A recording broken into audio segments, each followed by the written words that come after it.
सिकन आहे सुथरी खणो परुड़े पैर में हाणे सिकण धारा केर थो करे सिक सुमण जी जेल ते होशल भिट वसई। दोस्तों अस्सलाम वालेकुम। दोस्तों अॼु जी जेका अॼुकल्ह जेका कोहारी ॻाइनि था ॻाइणा उन जो थोरो रंग ढंग चेंज थियल आहे। जेको उस्ताद मंज़ूर अली ख़ान जेको उनजो बुनियादु विधो कोहारीअ जो, त हाणे अॼुकल्ह ॻाइणा उहा खणी हलनि था पिया। शाबस अथनि, ॾाढो सुठी ॻाल्हि ॾाढी ॻाल्हि आहे। कोहारी मूंखे ॾाढी वणंदी आहे।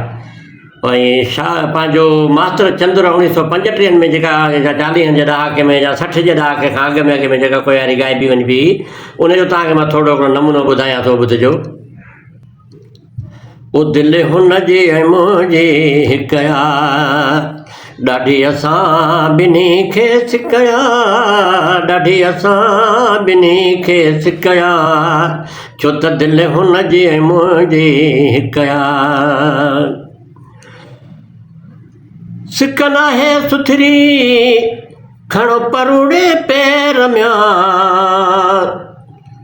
हाणे सिकण धारा केर थो करे सिक सुमण जी जेल ते होशल भिट वसई। हाणे पुराणे शुरूअ में इहा जेका असां कोहारी ईअं ॻाईंदा हुआ।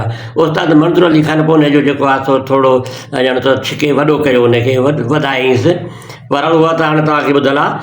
पाण हिन जो तव्हांखे थोरो मां मिसरो बि ॿुधायां।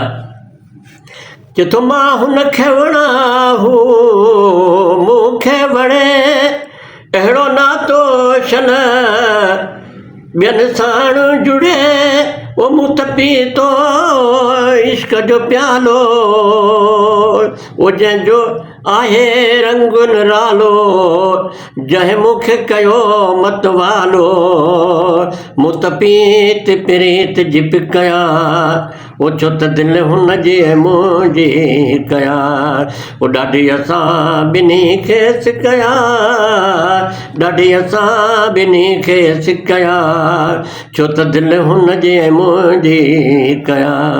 हीअ 1935 में रिकॉर्ड करायो मास्तर चंद्र। ऐं हिन में कोहारीअ में आहे इहो जेको कलाम तव्हांखे ॿुधायुमि, सुर बि कोहारी जो हिकिड़ो बैत बि तव्हांखे ॿुधायुमि, तव्हांखे पसंदि ईंदो। जे लतीफ़ जी ॿोली।